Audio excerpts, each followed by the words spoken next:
देखिए, ये किसान विरोधी बिल है और ये बिल जो लाया गया है ये चंद लोगों को फायदा पहुंचाने के लिए, पूंजीपतियों को फायदा पहुंचाने के लिए बिल लाया गया है।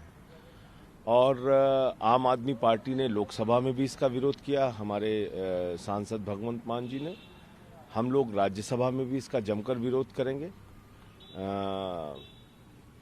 जहां तक किसानों की बात है, वो लोग अपने स्तर से, कोई पॉलिटिकल पार्टी के बैनर के नीचे नहीं। आप देखिए कि पंजाब में बड़ी संख्या में किसान आंदोलित है।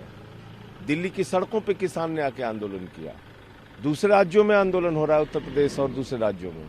तो ये चिंगारी बहुत दूर तक फैलेगी अगर इस बिल को सरकार वापस नहीं लेती है तो।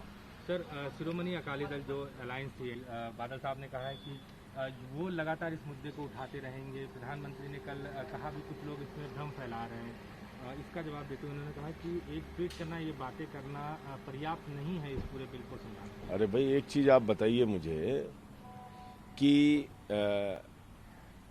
बादल साहब तो उनके साथ ही थे ना, प्रधानमंत्री जी के साथ।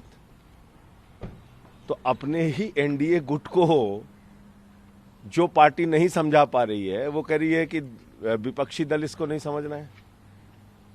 तो मुझे लगता है कि सवाल इस तरह की दलील और आरोप प्रत्यारोप का नहीं है। सवाल ये है कि ये बिल किसान विरोधी है और इसको सरकार को वापस लेना चाहिए। सर, कांग्रेस के डिस्कशन नहीं करना चाहती। बात सही है कि ये सरकार डिस्कशन नहीं करना चाहती।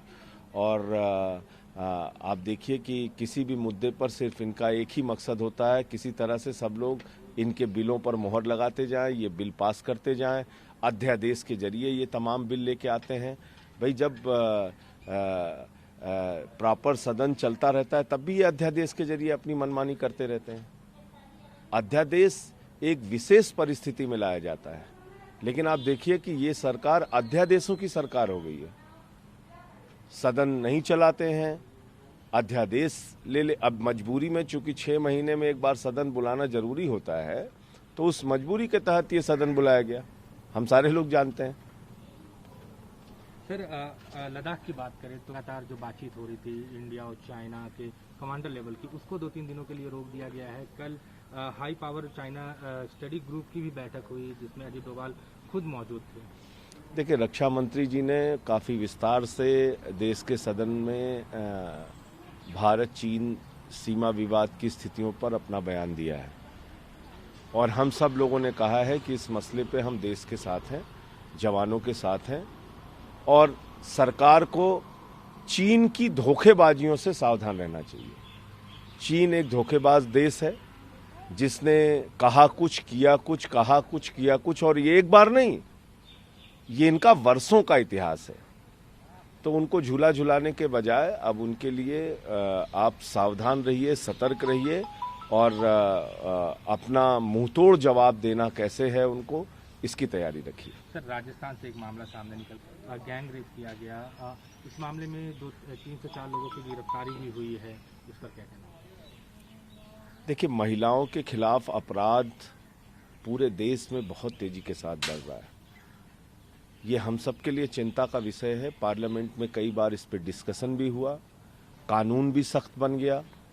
लेकिन ये मैं देख रहा हूं कि जब से ये सख्त कानून बना है, जितना कानून सख्त बढ़ता है उतना ही अपराध महिलाओं के खिलाफ बढ़ता जा रहा है।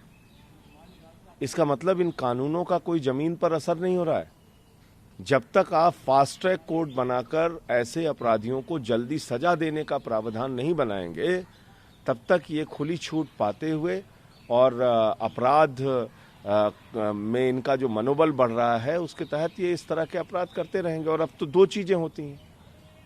मैं लखीमपुर गया था 2 मामलों में। वहां पर एक बच्ची के साथ बलात्कार हुआ, बलात्कार करने के बाद उसकी हत्या करके शरीर को छत विछत कर दिया।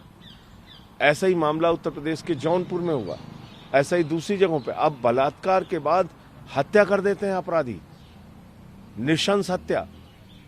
तो ये वैसीपन और दरिंदगी तब रुकेगी जब लोगों पर कार्रवाइयाँ हों, उनको डर हो कि हाँ भाई, ये केस साल दर साल 20-20 साल अदालतों में नहीं चलेगा, बल्कि हमको एक समय सीमा में 6 महीने में, साल भर में सजा हो जाएगी।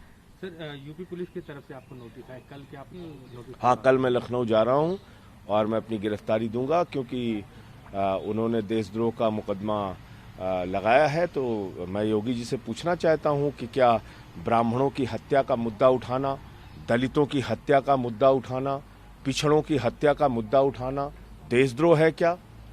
तो इसका जवाब देना पड़ेगा उनको।